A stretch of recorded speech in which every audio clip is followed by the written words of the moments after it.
Hi, everyone. Welcome to this very, very special episode of Niyamat, where we will be discussing mental health in the workplace with Sunita Wazir.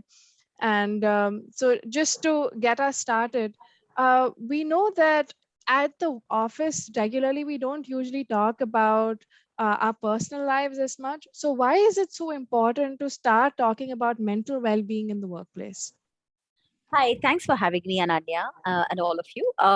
Why is it important to talk about mental well-being at the workplace, and what that means? I think it's really one of the biggest things is, as human beings, being mentally well is something that we need to drive us. It's something that if you take the strictly World Health Organization definition of mental health, it is being able to work productively and enjoy your personal life as well as contribute to your community.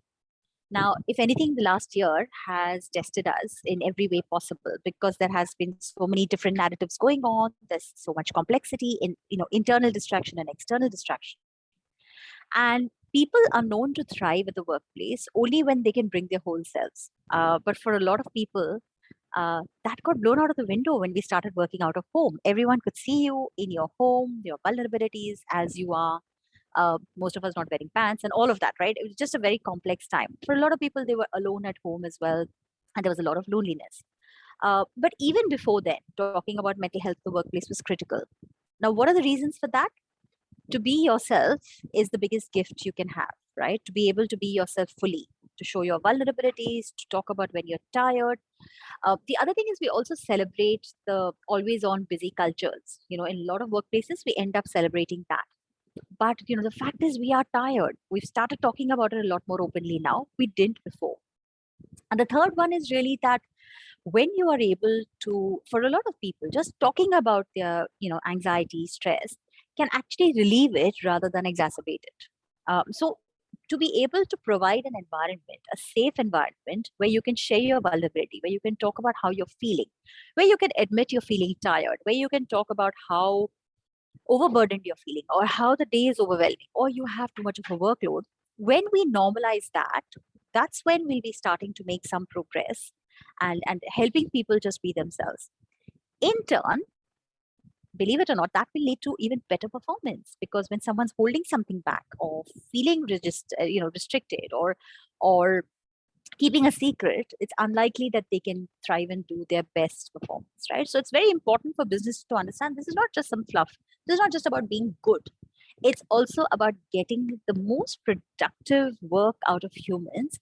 It's important for them to feel a sense of safety. So psychological safety is this term that we hear a lot, and we'll talk about that a little more as we talk further. But what does that really mean? It means that's where innovation comes from. That's where creativity, performance, all of that comes from there. So many, many, many benefits. And the disadvantages are stigma stops us from speaking about what's going on with us. And so that's another reason why we need to start talking about mental health in the workplace, right? Uh, about 6, 7 years ago, I broke my ankle. Everybody at work knew I had broken my ankle. I got flowers. They came to visit. I had friends over. But if it was somewhere where exactly 6 years ago with an Indian business, if I was, someone who had an issue with mental health, I don't know if my colleagues would have felt so comfortable approaching me to show me their love. And that's not because they didn't care. It would be because they felt ill-equipped to have the conversation. So that's another reason for us to make mental health easily accessible at the workplace. And to close this very long answer, I think the other thing is we all have mental health. We need to recognize and realize that we all have mental health. It's on a spectrum. It may vary from good to poor to mental ill health. But if we don't talk about it, if we don't normalize these conversations with as much comfort as we have about physical health, we'll never move ahead. So yeah, that's my opening comment on why we need to start talking about mental health at the workplace. I absolutely love that answer. I think it was so cool that you talked about the story where if you broke your ankle, then of course everyone's going to be visibly be able to see that you are hurt, you are injured, and they would be able to empathize with that because it's visible. Everybody can see that. But with mental health, of course, it's not always something that's very visible. And I think that's usually because in the workplace, we are taught that we have to be professional, we're expected to maintain decorum, and so usually we wouldn't see someone being too vulnerable at the workplace. And I think this sort of brings us to like some sort of a philosophical subject where we derive so much value from the work that we do, but we are more than what we do. We are a summation of so many different things, and we have lives outside the workplace that impact us and positively and negatively. And it's really thrilling that there are companies out there willing to talk about mental health, willing to talk about stress management, and to promote awareness about these exercises. And so we're very grateful that there are professionals like you in the workplaces, and in Indian workplaces especially, because here the stigma is Yeah, on we another need level it. altogether. So yeah, Yeah. this is incredibly important work that you're doing. Yeah, Mrigakshi, do you have any input there? Yeah, Sunita, actually, I wanted to ask you this. So, I believe that, we have been in corporate workplaces for a long time now, even in India, and we have a new workforce coming in who is very woke and aware. But what do you think? Why do you think that there is such stigma around talking about mental health in the workplace? Like, why aren't we in a place where we say that it is perfectly okay to be taking a day off? I understand that there is a physical aspect, like like you said about your ankle, that you can see someone ailing physically, but why do people feel reluctant to speak up about it? Why do organizations feel like this is something that they just shouldn't address at all, instead of like it isn't like if I call my manager and say, hey, I'm not feeling good today, he wouldn't give me the day off. But I don't think he would approach me and ask me why I was feeling differently. And it's personal to a lot of people. I understand that there's a concept of privacy, and everyone has a certain boundary that they don't want to cross in their workplace. But what do you think has been a major contributor for this moderately regressive culture in India specifically? I don't think it's moderately regressive, first of all, Mrigakshi. I think let's say it, let's call it what it is, right? And the spectrum of issues is not just, so there's the internal issues, right? What's going on within Yeah. the individual, but it goes from the individual to society, the social conditioning and all of that, and all the way. Let's just look outside our windows, right? Let's look at the society at large. Let's look at our roads. Nothing in our country is ready for people with disabilities, people with different needs, people who Yeah. need, more support. Our education system largely fails this whole spectrum of society, right? And what's that failure all about? I mean, if you look at physical disabilities, there are no ramps, there are no walkways, there is just no provision in that space. In mental health, there aren't enough schools. There are some very committed and fantastic schools that will help you get an education, but there's just no ask, there's just no employers ready to employ, there is just no good education. So when someone with a mental ill health issue, I want to make it very clear, mental ill health is very different from just mental health, right? We'll talk a little bit Mhm. about that. But someone who is dealing with a mental ill health condition, and the Indian law is amazing. We've defined it very well. We've been really good in, the RPWD Act talks about 21 types of disabilities, but in actuality, we know they represent themselves in hundreds of ways, right? Yeah. But because one, education, facilities, society, government offices, none of them offer the right facilities to people who have mental health issues. The second one around stigma is this big social narrative that we have, right? What will people say? We start with the word pagal or mad, right? We don't Yeah. know that mental ill health is so many other things. So that social narrative, pop culture, the depiction in society, in cinema, it's just so negative, right? So Oh, it that's is. one element of stigma that keeps perpetuating itself from generation to generation. So the next generation learns it, they learn to fear. We learn to put fear, we instill fear in children to stay away from people that are visibly mentally unwell. I remember when my son was really little and he used to go to a friend's building and he used to cycle there. And there was a young boy who was, he may not be yet so young, right? But they look younger. He was on a wheelchair with clearly a mental health impairment. And I remember telling my son, go ahead, say hello, it's fine. And the smile that would come on that young man's face when my son would go over, because that was not the reaction he got from society at large. So we have to be conscious. There's this whole social narrative which keeps getting fed into. And you're right, our younger woke people who are open to talking to their therapists and counselors are breaking that. But it's going to be a long time before they can convince their parents, grandparents, great grandparents that it's okay. It's okay to have a mental ill health issue. I think the third area is also within the workplace is the fear.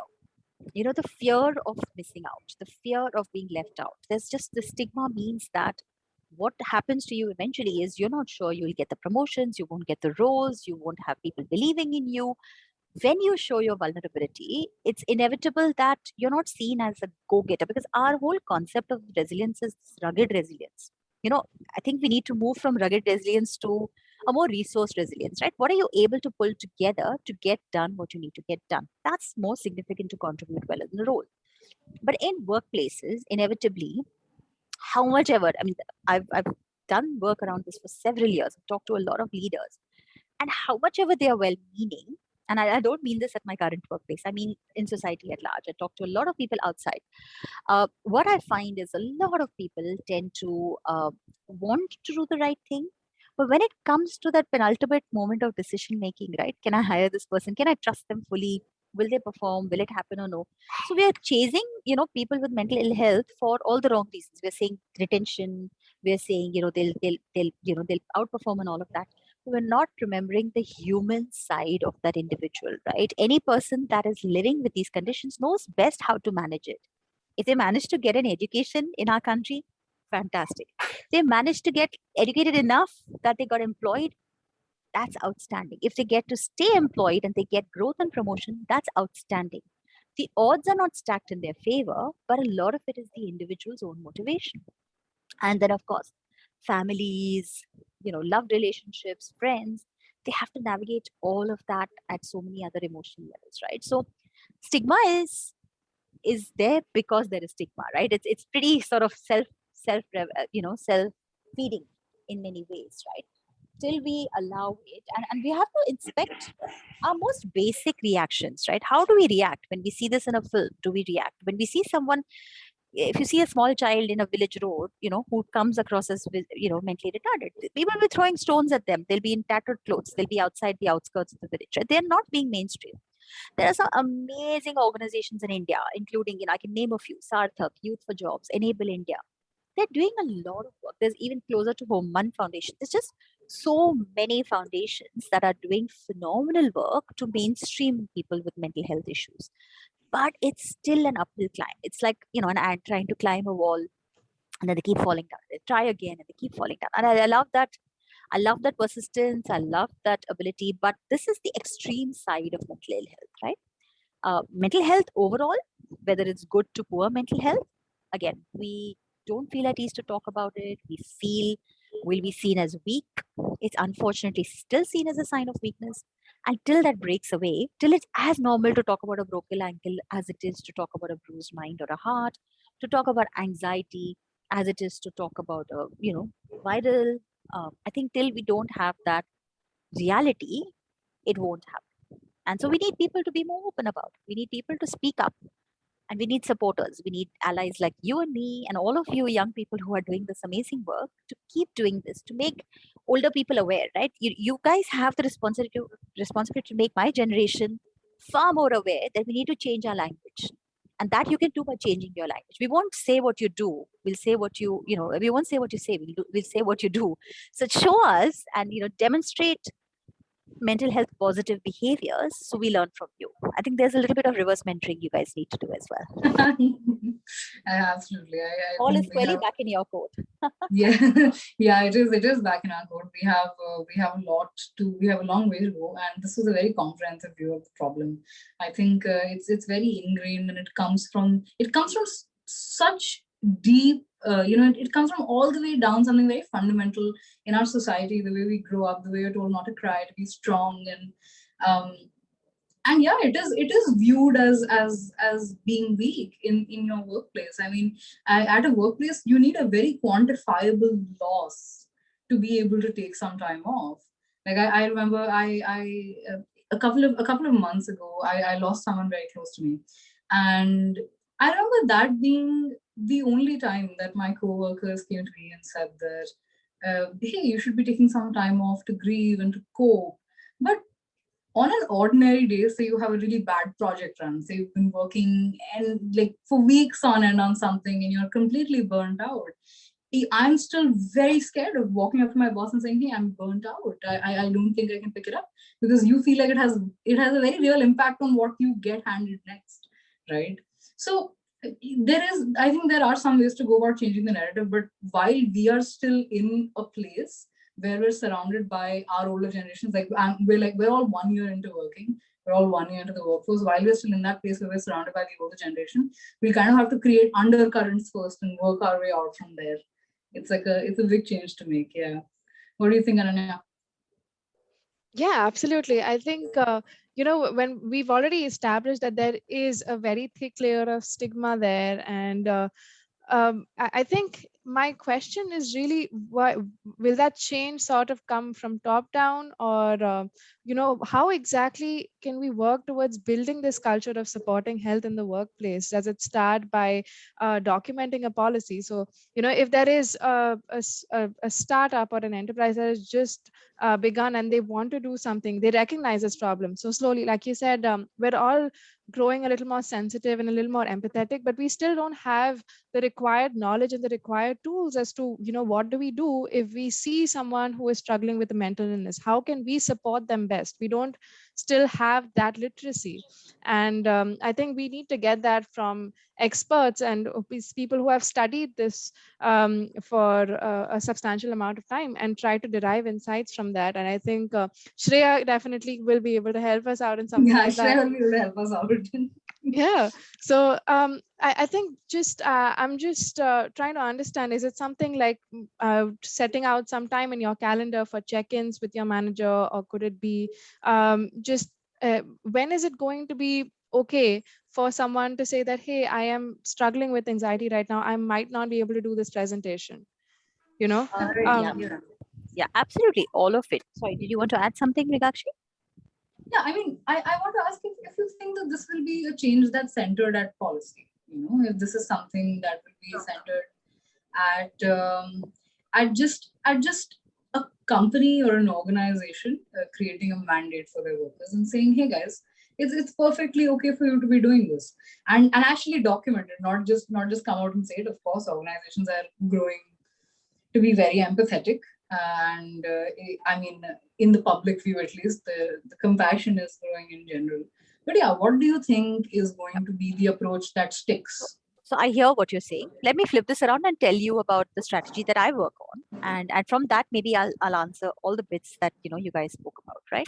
So what's our strategy? The first thing I think about our strategy is culture, right? Culture is where everything lies, right? This whole societal narrative, what's going on with it, and that's squarely where stigma sits. I mean, stigma is everywhere. It's ambient, but culture is where we can really make a difference. So making mental health conversations commonplace on par with physical health, that's one of the bits of our strategy that's really important.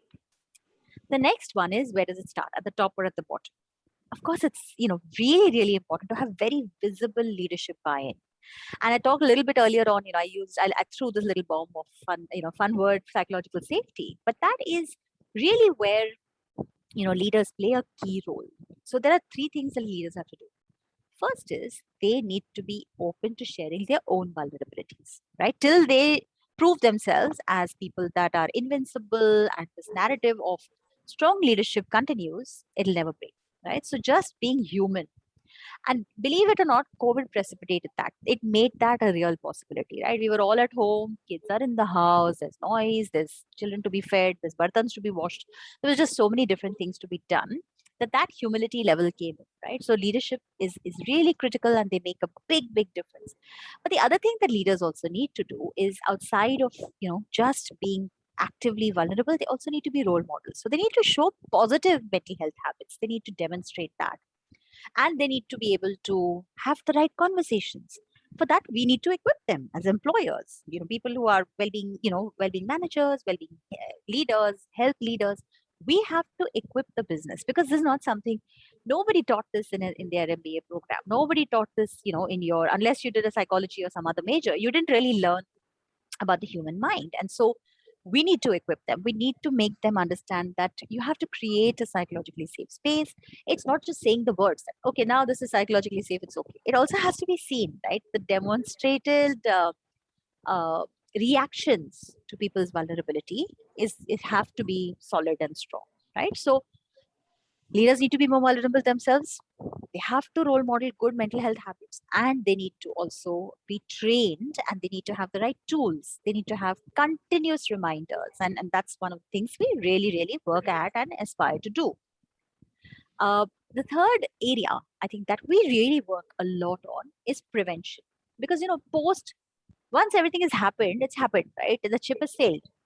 That person has, got the stigma, things have happened and can keep happening again and again. So we do a lot of awareness building, but also equip them with a lot of self-help, right? So easy access tools, anonymous, confidential support systems, counselors everywhere, having access. I love that institutes do this now. Every time I go over to my alma mater, NMIMS, which is in Mumbai, I love the fact that everyone knows what the employee assistance program is. They're aware of the counselors, and I love that younger people are very much at ease. Y'all don't face that stigma that we did about going to a counselor. We don't wait. Sorry, there's a bit of a sound. We don't wait till the problem is phenomenal. Y'all don't wait till the problem is monumental and has reached, an almost irreversible space before getting help. So I think that's another big enabler, right? So we need to make sure prevention, awareness, bringing experts, having this conversation again and again. You can't just, so that's the other thing, in a workplace, you can't just start a mental health helpline and an EAP service and think, okay, now it's going to be flooded with calls. It doesn't work like that. You have to keep promoting it. It's an ongoing, keep reiterating it, keep messaging about it. Because when that person feels vulnerable in the middle of the night at 2 a.m., they need to have someone to reach out to completely without being known, without being outed as the person who's weak and vulnerable. So we need to keep bringing in preventive stuff, both proactive, but as well as reactive. So the support has to be unquestioned. It has to be, it has to be available 24/7. It has to be anonymous, right? And then the last one, so prevention was the third one I was talking about. The fourth one is the kind of support you have. So things like this EAP, right? The more EAPs you have, the more easy access, local language, 24/7, completely good experiences for people. Keep checking on your EAPs, keep checking on your psychologists, check on your counselors, because they're also vulnerable. They're also humans. I've met the best psychologists and psychiatrists in the country, in the last few years. But everyone is vulnerable. I feel so humbled by the fact that they're okay to talk about that, vulnerability, and that is something that's really important. But I think that's also something that's also been a game changer for us. It's been, just the community of support, people helping people. Like it happened for COVID, for physical health, people were helping each other. I don't know if I can say that, but I'm still saying it. People helping each other, when things went wrong. That way for mental health, people helping one another. You young people, I mean, there's so many young on Instagram. I love it. I follow every single handle that is young people helping each other, right? Teen trauma, teens talking to teens. I told you, I have a teenager. I know exactly what is happening around there. The awakening for me also was actually going to my kids' school to talk and hearing another child talk about their mental health vulnerability. In that sense, I think I felt awakened that way. But really, peer support at the workplace. So we actually train colleagues to help one another with mental health. Just for willing people. There's a lot of good people out there. Just training people with the right skills to have the right conversations, because a lot of conversations don't happen. Like you said, you shudder the thought of going to your leader. Your leader may not feel like that. They may be very confident and maybe very comfortable with you talking about it, but they've never opened that space by opening that conversation. So equipping them simple exercises on how to have a mental health conversation, what to talk about, what to not say, what's taboo, what you should never say. I think back when I was really young, my friend had a baby ahead of me and she went through postpartum, and I was so ill equipped then to give her the right support. And I just, the thought that I told her, let's get out of the house, let's go get you out, let's dress up, let's go have lunch. That wasn't what she needed. She just needed me to listen. But I'd never experienced it then. But now that I know, you can't unsee stuff like that, right? So just talking a lot more about it, talking about, the hardships women's health lead to, postpartum, menopause, just really normalizing the open conversations about health. For men, a biggest issue globally is men's mental health, right? And unfortunately, poor mental health at its worst, or mental ill health, can also lead to suicidal ideation. We know that. That's the worst possible scenario, and we don't want that to happen. We don't want anyone on our watch or any of our friends or anyone to feel like that's okay, to contemplate that nothing is worth going on. So I think there's many, many different elements to it. Men, especially white males, are known to be very vulnerable to suicidal ideation. And remember, for every million odd people that commit suicide each year, there are 10 million who attempt it. So it's just a very, very vast gaping hole that needs to be filled with more open conversations, more love, more compassion, but more support, more structured systems, better mental health care, far more easier accessible, many, many more counselors and psychologists. We just need these support systems to be ramped up big time, and we just need to make them easily accessible. So that's absolutely the need of the hour. I think I gave you a longish answer, Mrigakshi, for a short question, but that's where I think the responsibility lies for workplaces. It's the culture, leadership, prevention, support. For society at large, it's the narrative, the conversations, more support, more educated people taking on this conversation, and God bless our idols. People like Deepika Padukone. She did a great thing by speaking up. I think what she did for depression was far beyond what many, many people could do. I mean, eventually the stories changed, and there's so many other parts of that which have come out. But for an actor who's successful, so showing is not a sign of weakness, it's not a sign of failure, it's a sign of something that can happen even when you're at the top of your game. I think all those are important. What I really like is what's happening with the Olympics, young people speaking up about their mental health, right? That has, again, given so much confidence to speak about vulnerability. So we need to normalize vulnerability. Yeah, I'll pause now.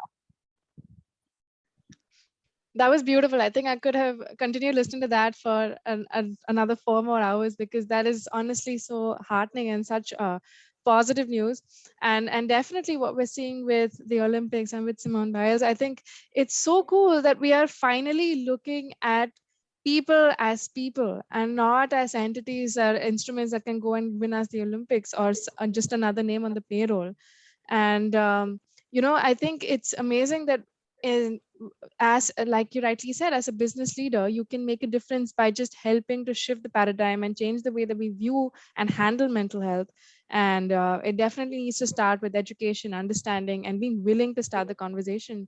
And it makes business sense, because if your mental health flourishes, then you work better. But more importantly, it makes human sense. So thank you so much for sharing that wonderful information and that wonderful message, Sunita. I think this was of incredible value. And for anyone who is a professional in the workplace or an employer, I think it's incredible that they take a message from this and actually try to implement and try to be more sensitive and empathetic in the workplace. So yeah, thank you so much for that. Thanks. Sorry, if I could just come in here. I had a quick question, really. I think there are a lot of questions at this point, because I really enjoy the way where we're going with this conversation. But just to pick up on two, to sort of unpack this a little further.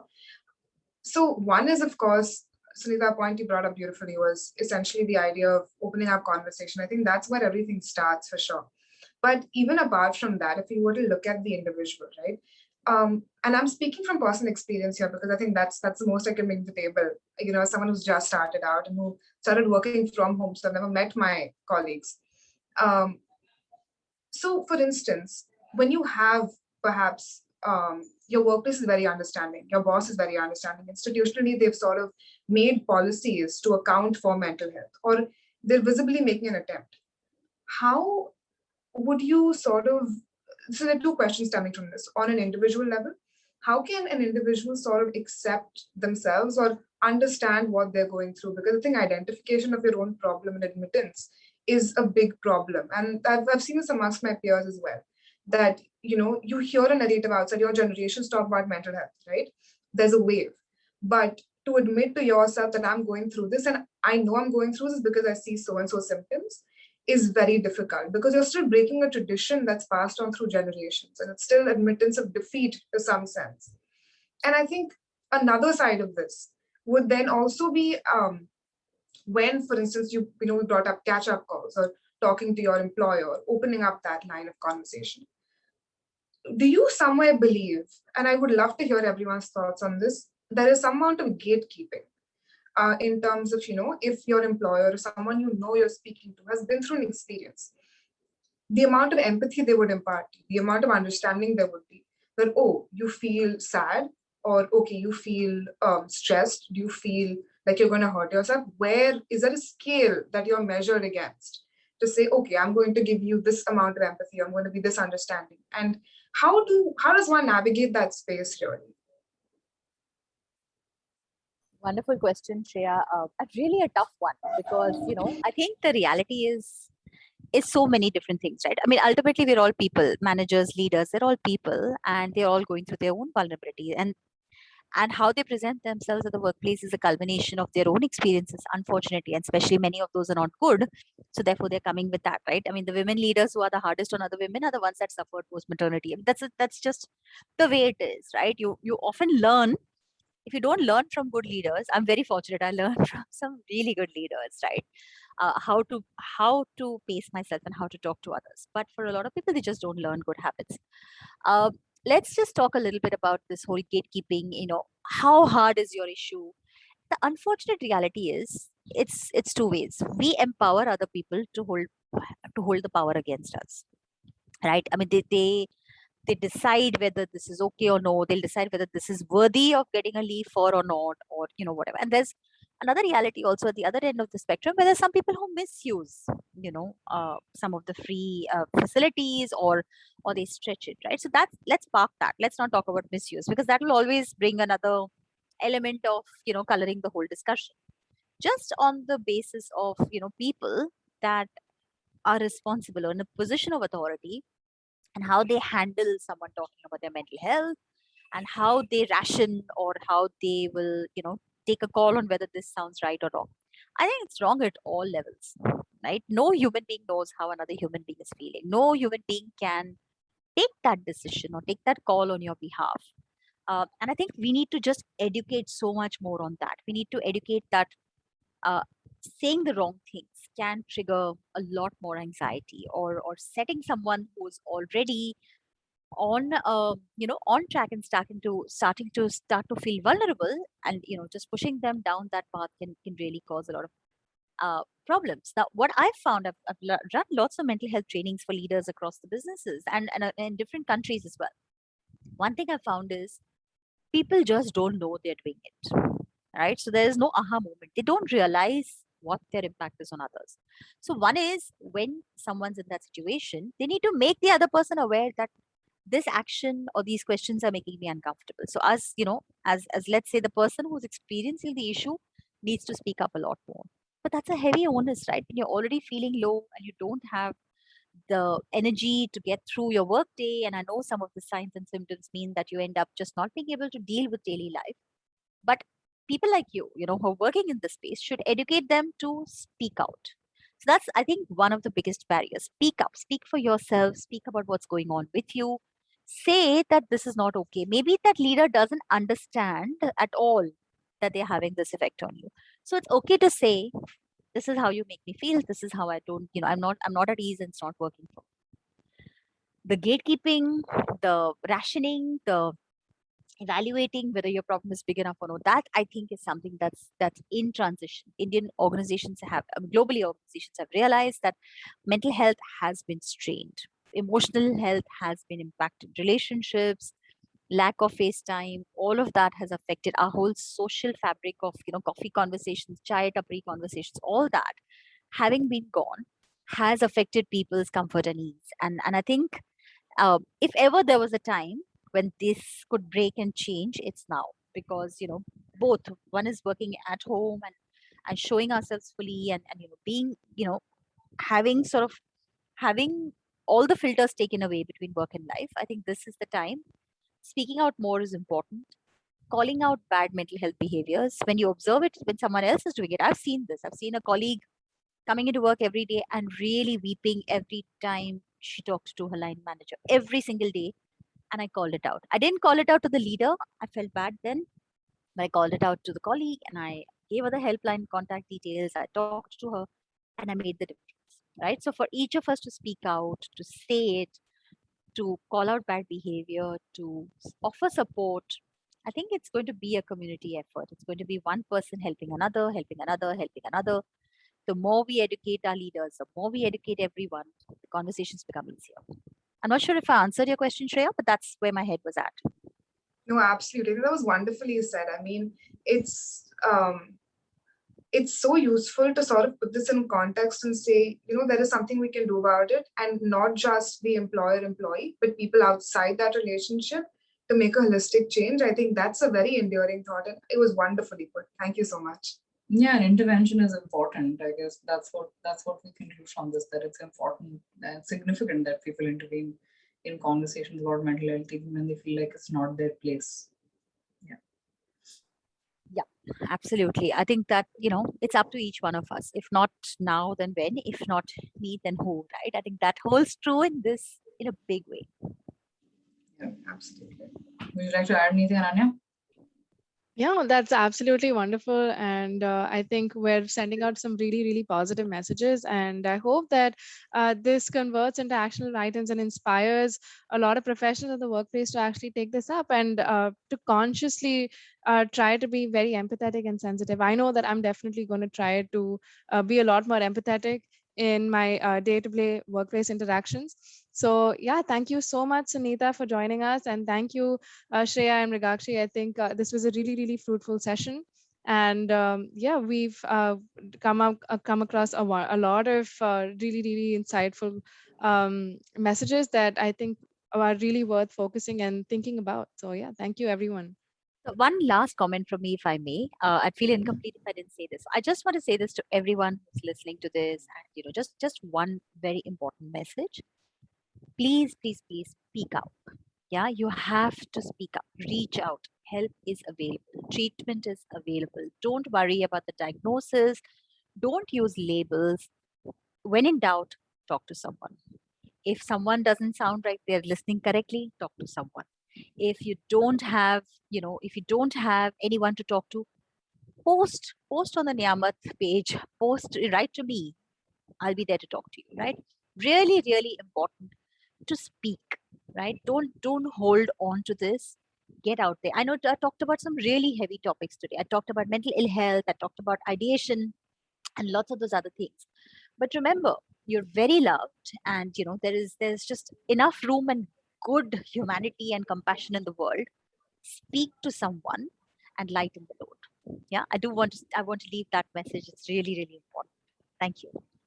Thank you, Sunita. We're so grateful that you could join us here today, and we are even more grateful for the work that you do. The world definitely needs more people like you. Yeah, thank you so much for joining us today. This was great. Pleasure's mine. Thank you. All right. Thanks, everybody. Have a great day ahead.